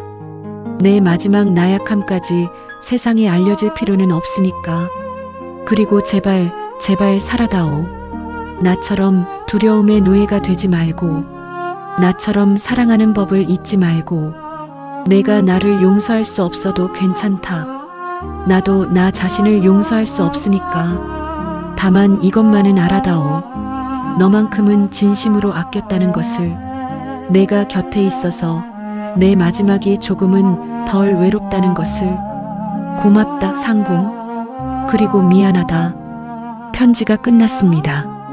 저는 한참을 울었습니다. 25년 만에 왕비마마의 진짜 목소리를 들은 것 같았습니다. 왜? 저는 겨우 목소리를 냈습니다. 왜 이제야 이것을 주시는 것이오? 내관이었던 그 사람이 고개를 숙였습니다. 용서를 구하려고 왔소? 용서라니요. 나는 왕비마마께 사약을 전한 사람이요. 왕의 명령이 아니었는데도 그가 떨리는 목소리로 말했습니다. 나는 왕의 뜻을 헤아렸다고 생각했소. 왕께서 왕비를 살려두실 리 없다고 다만 직접 명하시기 어려우실 뿐이라고. 그래서 내가 알아서 했소. 당신이 왕비마마께서는 사약을 받으셨을 때 놀라지 않으셨소. 오히려 안도하시는 것 같았소. 그리고 이 편지를 쓰시고는 나에게 주셨소. 상궁에게 전해달라고. 그는 주먹을 쥐었습니다. 하지만 나는 전하지 못했소. 왕께서 진노하셨기 때문이요. 왕께서는 내가 사약을 전한 것을 아시고는 크게 화를 내셨소. 내가 언제 왕비를 죽이라 했느냐고. 저는 숨을 들이켰습니다. 나는 궁에서 쫓겨났소. 그리고 그때부터 이 편지를 안고 살았소. 전해야 한다는 것을 알면서도 어디로 가야 할지 몰랐소. 25년 동안 당신을 찾아다녔소. 하지만 당신은 너무 깊이 숨어버렸소. 그리고 나도 늙었소. 이제 곧 죽을 것 같소. 그는 저를 똑바로 봤습니다. 그래서 마지막으로 한 번 더 찾아봤소. 그리고 드디어 소문을 들었소. 산속 깊은 곳에 궁녀 출신 노파가 산다고. 저는 편지를 꽉 쥐었습니다. 왕비마마께서는 왕께서 보내신 것이라 생각하셨겠군요. 그 사약을. 그렇소. 그리고 원망 없이 받으셨소. 침묵이 흘렀습니다. 나는 사람을 죽였소. 그가 떨리는 목소리로 말했습니다. 충성한다는 명목으로, 왕을 위한다는 명목으로. 하지만 그것은 모두 거짓이었소. 나는 그저 인정받고 싶었던 것이오. 왕께, 신하들에게, 나 자신에게. 그는 눈물을 흘리기 시작했습니다. 왕비마마와 똑같았소. 나도 두려웠소. 쓸모 없어질까봐, 잊혀질까봐. 그래서 앞서서 움직였소. 하지만 그것이 모든 것을 망쳤소. 저는 그를 바라봤습니다. 한때는 권력의 중심에 있었을 이 사람이 이제는 초라한 노인으로 제 앞에 무릎 꿇고 있었습니다. 용서를 구하지 마십시오. 제가 말했습니다. 저도 당신을 용서할 수 없고 당신도 스스로를 용서할 수 없을 것입니다. 왕비마마께서 당신을 용서하실지도 모르겠습니다. 그는 고개를 떨구었습니다. 하지만 한 가지는 말할 수 있습니다. 당신도 피해자였다고. 그가 고개를 들었습니다. 궁궐이라는 곳이 당신을 그렇게 만든 것입니다. 두려움이, 권력이, 충성이라는 이름의 광기가 우리 모두를 괴물로 만들었습니다. 저는 편지를 내려다봤습니다. 왕비마마께서도 그러셨고, 왕께서도 그러셨고, 우의정 대감께서도, 당신도, 그리고 저도. 하지만 우리는 모두 살아남으려 했을 뿐입니다. 사랑받으려 했을 뿐입니다. 인정받으려 했을 뿐입니다. 그것이 죄라면 우리 모두가 죄인입니다. 저는 일어섰습니다. 돌아가십시오. 그리고 남은 시간 동안 평화롭게 사십시오. 왕비마마께서 원하시는 것도 그것일 겁니다. 그는 한참을 그 자리에 있다가 천천히 일어났습니다. 고맙소. 그가 작은 목소리로 말했습니다. 당신을 만나서. 그는 다시 얼굴을 가렸습니다. 그리고 어둠 속으로 사라졌습니다. 저는 다시 혼자 남았습니다. 손에는 왕비마마의 마지막 편지가 들려 있었습니다. 왕비마마께서는 이 편지를 태우라고 하셨습니다. 하지만 저는 태울 수 없었습니다.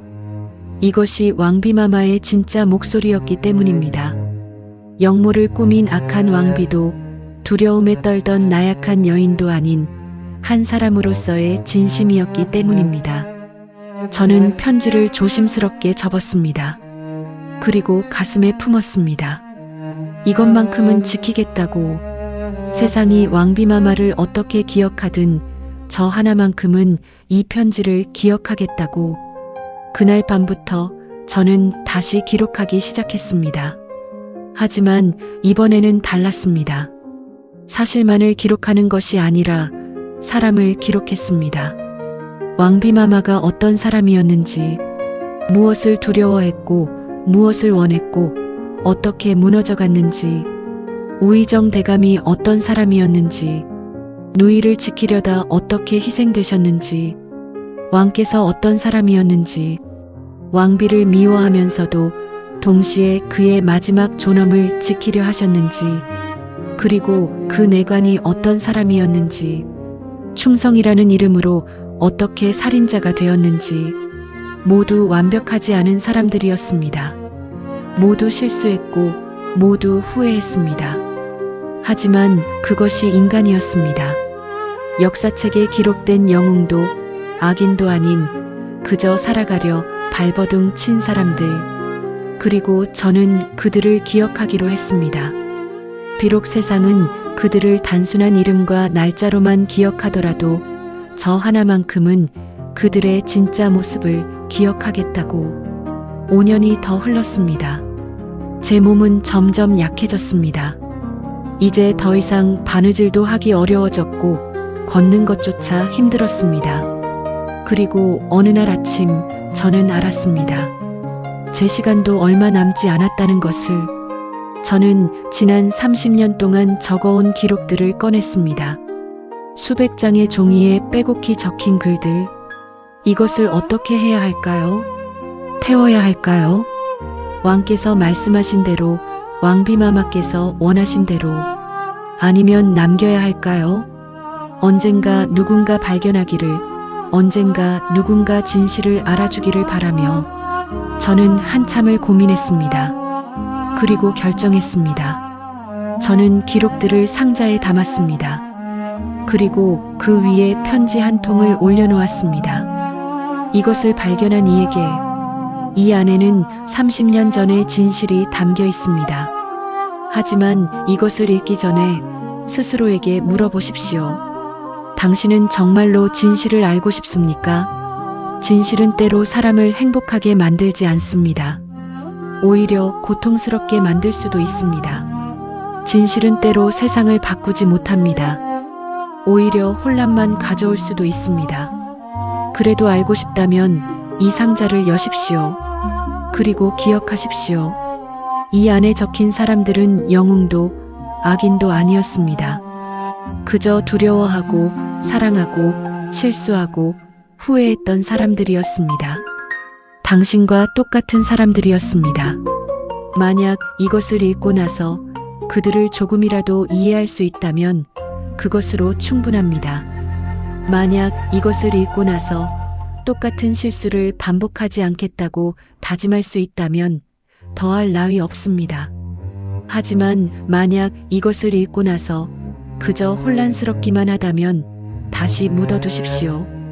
어떤 진실은 세상에 나오지 않는 것이 더 나을 수도 있으니까요. 선택은 당신의 몫입니다. 궁녀 박시올림. 편지를 쓰고 나서 저는 상자를 마룻바닥 밑에 숨겼습니다. 그리고 조용히 누웠습니다. 이제 제 역할은 끝났습니다. 기록했고 기억했고 남겼습니다. 이제 그것을 어떻게 할지는 미래의 누군가가 결정할 것입니다. 저는 눈을 감았습니다. 그리고 마지막으로 왕비마마를 떠올렸습니다.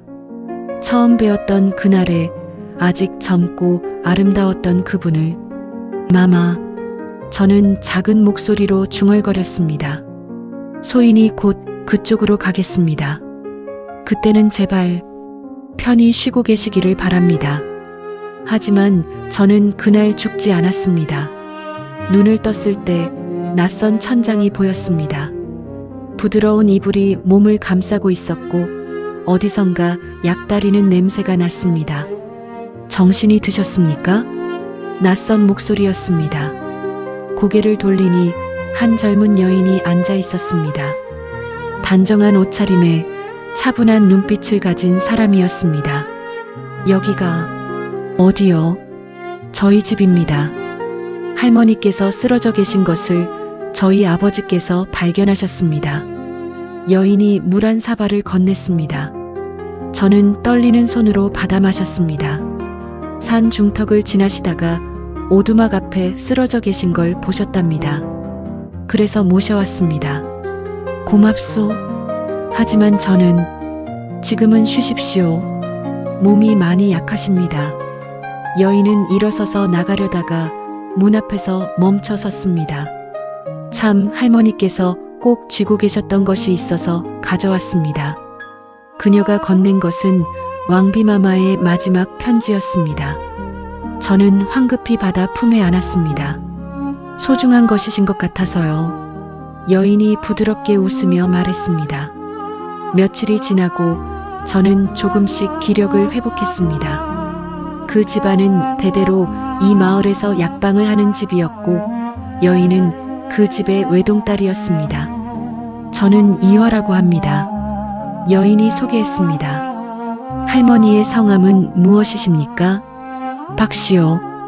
그냥 박씨라고 부르시오. 박할머니, 혹시 궁에서 일하셨던 적이 있으십니까? 저는 깜짝 놀라 그녀를 봤습니다.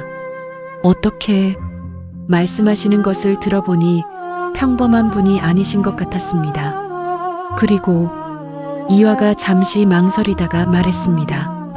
할머니께서 잠꼬대를 하셨습니다. 마마라고 계속 부르시면서 저는 아무 말도 하지 못했습니다. 저는 궁금하지 않습니다. 이화가 말했습니다. 할머니께 무슨 사연이 있으시든 그것은 할머니의 것입니다. 다만 이것 하나만 여쭙고 싶습니다. 할머니께서는 혼자 계시려 하시는 것입니까? 그게 무슨... 할머니께서 산속 깊은 곳에서 혼자 사신 이유가 사람들을 피하려던 것입니까? 아니면 그저 조용히 지내고 싶으셔서였습니까? 저는 대답하지 못했습니다. 사실 저도 잘 몰랐습니다. 제가 왜 그렇게 깊이 숨어 들어갔는지. 만약 후자라면 이화가 조심스럽게 말했습니다. 저희 집에 계시는 건 어떠십니까? 아버지께서도 좋다고 하셨습니다. 제게 할머니가 있었으면 좋겠다고 늘 바라셨거든요. 하지만 제가 짐이 아닙니다. 저희에게는 가족입니다. 그렇게 저는 그 집에 머물게 되었습니다. 처음에는 며칠만 있다가 떠나려 했습니다. 하지만 이화와 그녀의 아버지는 저를 진심으로 가족처럼 대했습니다. 그리고 저도 모르게 점점 그 따뜻함에 익숙해져 갔습니다. 30년 만에 처음으로 외롭지 않았습니다. 어느 날 저녁, 이화와 함께 저녁을 먹고 있을 때였습니다. 할머니, 혹시 글을 쓰실 줄 아십니까? 이화가 물었습니다. 왜 그런 것을 묻느냐? 저희 마을에 서당이 하나 있습니다. 하지만 훈장님께서 연로하셔서 곧 그만두실 것 같습니다. 이화가 조심스럽게 말했습니다. 마을 아이들이 글을 배울 곳이 없어질까봐 걱정입니다. 혹시 할머니께서 내가 아이들을 가르치라는 것이냐? 너무 무리한 부탁인가요? 저는 잠시 생각했습니다. 30년 동안 저는 숨어 살았습니다. 사람들을 피하고 과거를 묻고 그저 조용히 기다렸습니다. 하지만 이제는 달랐습니다. 이제는 죽을 때가 다가온 것이 아니라 살아야 할 이유가 생긴 것 같았습니다. 좋다. 해보겠다. 그렇게 저는 마을 서당에서 아이들을 가르치기 시작했습니다. 처음에는 서너 명뿐이었습니다. 하지만 점점 소문이 퍼지며 아이들이 늘어났습니다. 궁에서 일했던 할머니가 글을 가르친다는 소문이었습니다. 저는 아이들에게 천자문을 가르쳤습니다. 사서삼경을 가르쳤습니다. 그리고 가끔은 이야기를 들려주었습니다. 물론 왕비마마나 궁궐에 대한 이야기는 하지 않았습니다. 대신 다른 이야기를 했습니다. 옛날에 한 사람이 있었습니다. 그는 매우 두려워했습니다. 사람들이 자신을 미워할까봐 자신이 쓸모 없어질까봐 아이들이 눈을 반짝이며 들었습니다. 그래서 그 사람은 먼저 움직이기로 했습니다. 사람들이 자신을 버리기 전에 자신이 먼저 사람들을 밀어내기로 했지요. 그래서 어떻게 됐어요? 한 아이가 물었습니다. 그 사람은 혼자가 되었습니다. 아무도 그를 미워하지 않았지만 아무도 그를 사랑하지도 않았습니다. 왜냐하면 그가 아무도 가까이 오지 못하게 했으니까요. 저는 아이들을 둘러봤습니다. 그래서 선생님은 너희들에게 말해주고 싶구나. 두려움에 먼저 움직이지 말라고. 사람들을 믿어보라고. 때로는 상처받을 수도 있지만 그것이 사는 거라고. 아이들은 고개를 끄덕였습니다. 아마 정확히 무슨 뜻인지는 몰랐을 것입니다. 하지만 언젠가는 알게 될 것입니다. 그렇게 2년이 흘렀습니다. 저는 마을 사람들과 어울리며 살았습니다. 서당에서 아이들을 가르치고 이화와 함께 장을 보러 가고 가끔은 마을 잔치에도 참여했습니다. 평범한 삶이었습니다.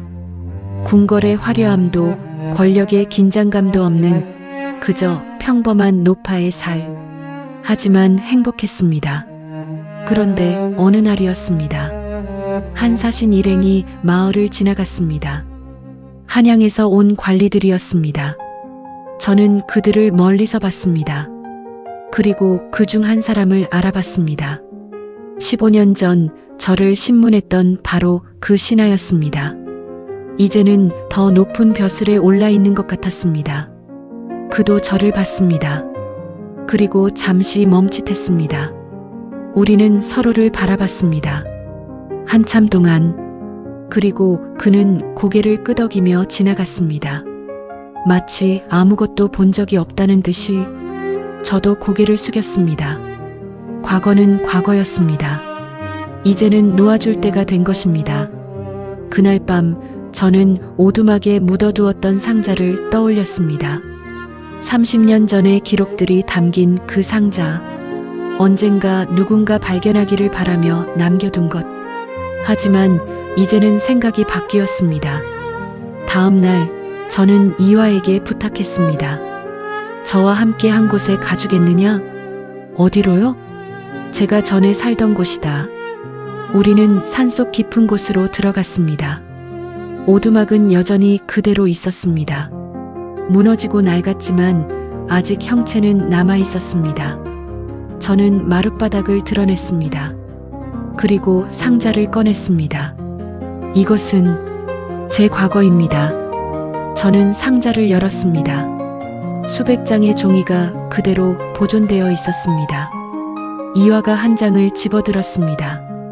그리고 읽기 시작했습니다. 이것은 역사 기록인가요? 아니다. 이것은 기억이다. 저는 종이들을 바라봤습니다. 제가 30년 동안 기록한 것들입니다. 진실이라고 믿었던 것들, 세상에 알려야 한다고 생각했던 것들. 그런데 왜 묻어두셨습니까? 두려웠기 때문이지. 이것이 세상에 나가면 어떻게 될지. 저는 이화를 봤습니다.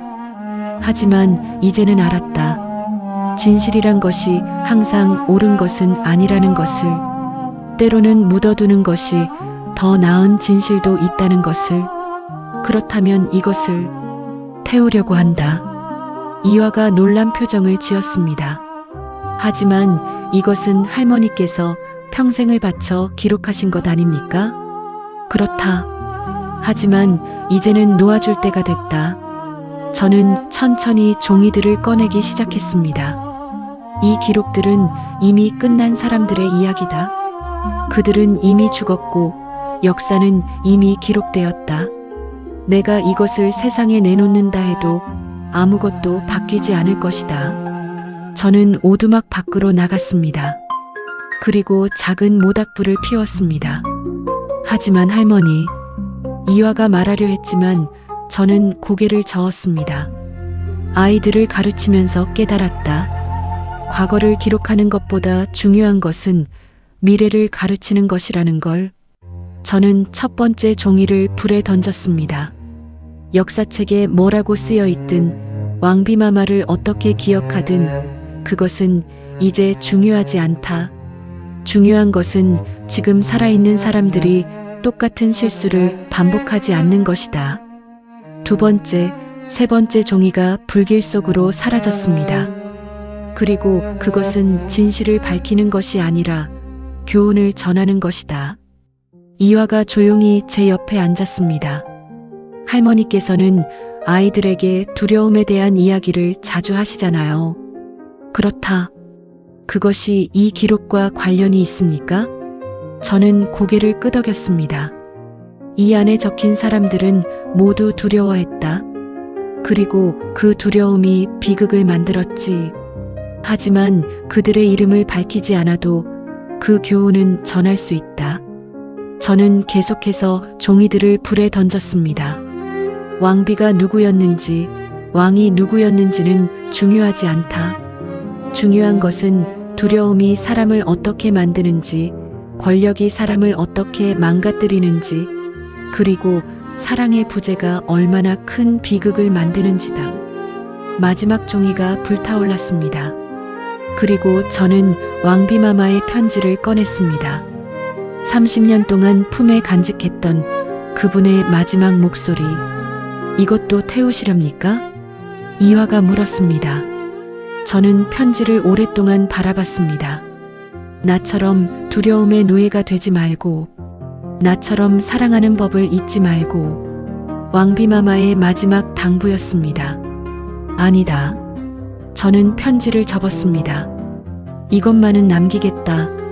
하지만 내가 죽은 후에 이것도 함께 묻어다오. 왜입니까?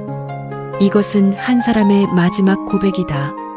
역사의 기록이 아니라 인간의 목소리다. 그리고 그것은 세상이 아니라 나만 간직해야 할 것이다. 저는 편지를 다시 품에 넣었습니다. 모든 종이가 재로 변했습니다. 30년의 기록이, 수천 시간의 노력이 한 줌의 재가 되어 바람에 흩어졌습니다. 하지만 후회는 없었습니다. 오히려 홀가분했습니다. 이제 진짜로 끝났구나. 저는 중얼거렸습니다. 이화가 제 손을 잡았습니다. 할머니, 돌아가요. 집으로. 그래, 돌아가자. 우리는 함께 산을 내려왔습니다. 그리고 저는 뒤돌아보지 않았습니다. 과거는 이제 정말로 끝이었습니다. 앞으로 나아갈 시간이었습니다. 그로부터 5년이 더 흘렀습니다. 저는 여전히 서당에서 아이들을 가르쳤습니다. 이제는 마을 사람들 모두가 저를 알았고 아이들은 저를 박 훈장님이라 불렀습니다. 어느 날 서당에 낯선 손님이 찾아왔습니다. 젊은 관리였습니다. 깨끗한 관복을 입고 품위 있는 태도를 지닌 사람이었습니다. 박 훈장님을 뵙고 싶습니다. 저는 아이들을 먼저 돌려보낸 후 그를 맞이했습니다. 무슨 일로 오셨소?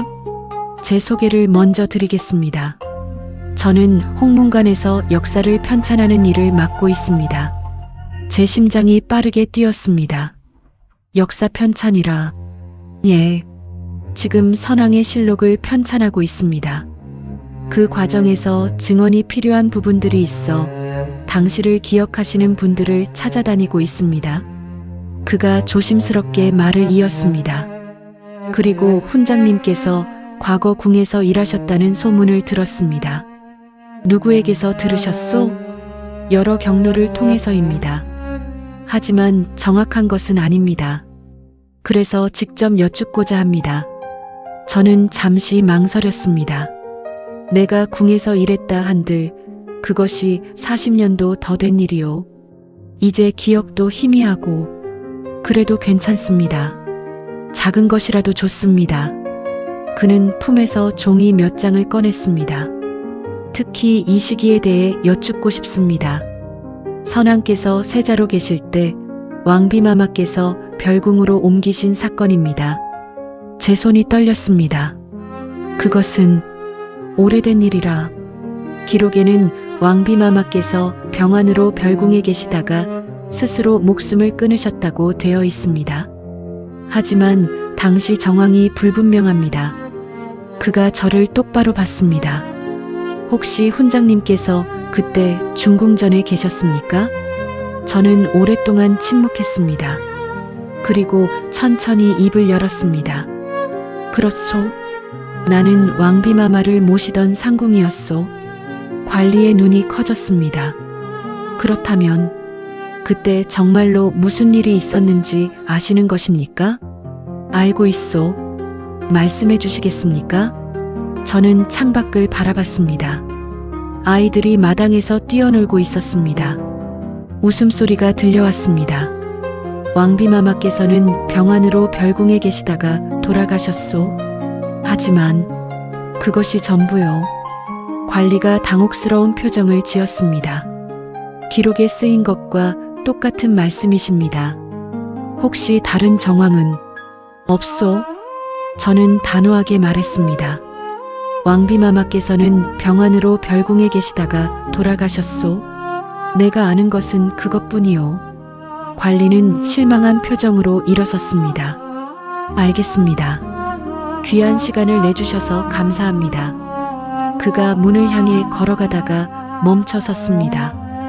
한 가지만 더 여쭤봐도 되겠습니까? 무엇이요? 훈장님께서는 왕비마마를 어떤 분으로 기억하십니까? 저는 잠시 생각했습니다. 왕비마마의 얼굴이 떠올랐습니다. 두려워하시던 모습, 외로워하시던 모습, 그리고 마지막 편지에 담긴 후회. 고독한 분이셨소? 고독하다니요? 왕비의 자리에 있으면서도 가장 외로운 사람이셨소? 사랑받고 싶어 하셨지만 사랑하는 법을 몰랐던 분. 저는 관리를 받습니다. 하지만 나쁜 분은 아니셨소. 다만 불행하셨을 뿐이지. 관리는 고개를 끄덕였습니다. 그 말씀을 기록에 남기겠습니다. 왕비는 고독했지만 악하지는 않았다고. 그것으로 충분하오. 관리가 떠난 후 이화가 들어왔습니다. 무슨 이야기를 하셨어요? 과거에 대한 이야기였다. 진실을 말씀하셨습니까? 저는 고개를 저었습니다. 아니다. 하지만 거짓도 아니다. 무슨 말씀이신지. 사실은 복잡하고 고통스럽다. 하지만 기억은 단순하고 온화할 수 있지.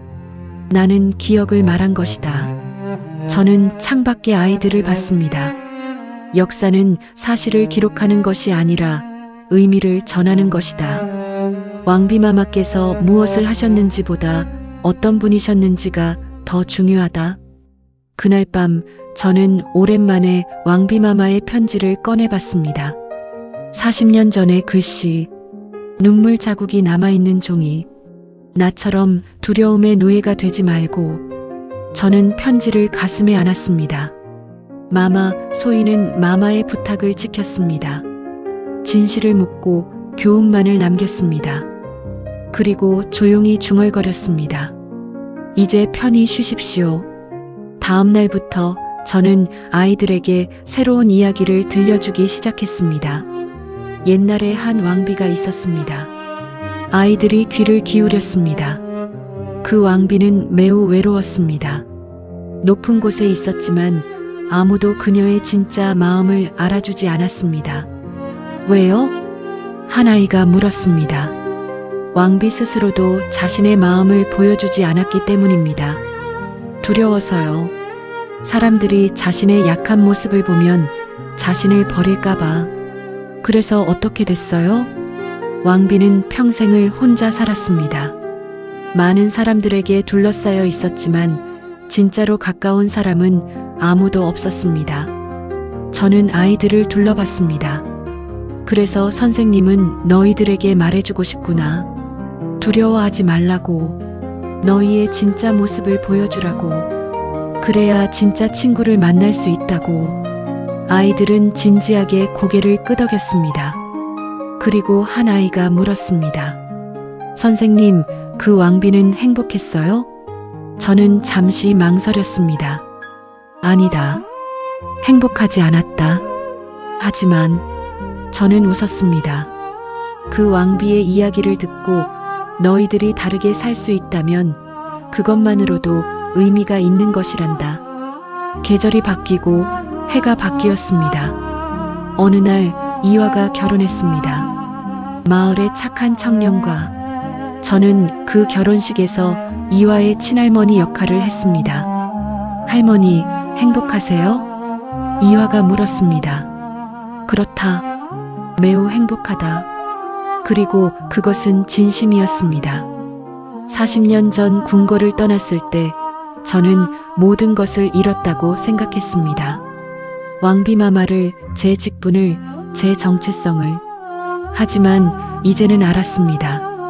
그것들을 잃었기에 오히려 더 많은 것을 얻을 수 있었다는 것을. 가족을, 마을을, 아이들의 웃음을, 평화를, 그리고 무엇보다 저 자신을. 궁에서 저는 왕비의 상궁이었습니다. 누군가의 그림자였습니다. 하지만 이곳에서 저는 박훈장이었습니다. 저 자신이었습니다. 또 몇 년이 흘렀습니다. 어느 봄날 저는 서당 마당에 앉아 있었습니다. 몸이 많이 약해져서 이제는 직접 가르치지 못하고 그저 아이들을 지켜보기만 했습니다. 그런데 한 아이가 달려왔습니다. 훈장님, 훈장님, 제가 과거에 합격했어요. 10년 전 제가 처음 가르쳤던 아이였습니다. 이제는 훌쩍 큰 청년이 되어 있었습니다. 그래, 잘했구나. 모두 훈장님 덕분입니다. 훈장님께서 가르쳐 주신 것들이 없었다면? 아니다. 저는 고개를 저었습니다. 내가 노력했기 때문이다. 나는 그저 길을 보여주었을 뿐이야. 청년은 무릎을 꿇고 절을 올렸습니다. 앞으로 관리가 되어 백성들을 위해 일하겠습니다. 훈장님께서 가르쳐 주신 대로. 그래. 하지만 한 가지만 기억하거라. 무엇입니까? 권력은 사람을 시험한다. 그것을 가지면 가질수록 더 큰 두려움이 찾아온다. 그때 내가 어떤 선택을 하느냐가 중요하다. 저는 청년의 눈을 봤습니다. 두려워서 남을 밀어내지 마라. 두려워서 먼저 공격하지 마라. 그 순간 너는 권력의 주인이 아니라 노예가 되는 것이다. 청년은 진지하게 고개를 끄덕였습니다. 명심하겠습니다. 그가 떠난 후 이화가 다가왔습니다. 할머니, 피곤하시죠? 들어가서 쉬세요. 아니다. 조금만 더 여기 있고 싶구나. 저는 하늘을 올려다봤습니다. 구름이 천천히 흘러가고 있었습니다. 이화야. 네, 할머니. 나는 행복했다. 갑자기 무슨 말씀을. 내 인생이 말이다. 처음에는 고통스러웠고 중간에는 혼란스러웠지만 끝은 평화로웠다. 저는 이화의 손을 잡았습니다. 그리고 그것으로 충분하다. 그날 밤 저는 마지막으로 왕비마마의 편지를 읽었습니다. 촛불 아래서 흐릿해진 눈으로 한 글자 한 글자. 고맙다, 상궁. 그리고 미안하다. 아니옵니다, 마마. 저는 작은 목소리로 대답했습니다. 고마워해야 할 사람은 소인입니다. 마마께서 소인에게 삶의 의미를 가르쳐 주셨습니다. 저는 편지를 가슴에 안았습니다. 두려움이 무엇인지, 권력이 무엇인지, 외로움이 무엇인지, 그리고 무엇보다 용서가 무엇인지. 촛불이 흔들렸습니다. 마마께서는 스스로를 용서하지 못하셨지만 소인은 마마를 용서합니다. 마마께서도 그저 살아가려 했을 뿐이니까요. 저는 눈을 감았습니다. 그리고 이제는 소인도 소인 자신을 용서합니다. 진실을 말하지 못한 것을, 더 많이 도와드리지 못한 것을, 하지만 최선을 다했다는 것도 압니다. 그날 밤 저는 깊은 잠에 빠졌습니다. 그리고 꿈을 꾸었습니다. 왕비마마께서 서 계셨습니다. 하지만 궁궐의 화려한 옷이 아니라 평범한 옷을 입고 계셨습니다. 그리고 웃고 계셨습니다. 상궁, 마마, 잘 살았구나. 마마께서도 이제는 편히 쉬고 계십니까? 왕비마마께서 고개를 끄덕이셨습니다. 그래, 이제는 괜찮다. 모든 것을 내려놓았어. 마마께서 제 손을 잡으셨습니다. 너도 이제 쉬어도 된다. 마마, 고생 많았다, 상궁. 정말 고생 많았다. 눈물이 흘러내렸습니다. 마마, 소희는 알고 있다. 모두 알고 있다. 왕비마마께서는 저를 안아주셨습니다. 처음이자 마지막으로 고맙다. 끝까지 곁에 있어줘서, 끝까지 기억해줘서. 마마, 이제 가자. 함께. 빛이 밝아지기 시작했습니다. 따뜻하고 부드러운 빛이었습니다. 그리고 저는 그 빛 속으로 걸어 들어갔습니다. 왕비마마와 함께.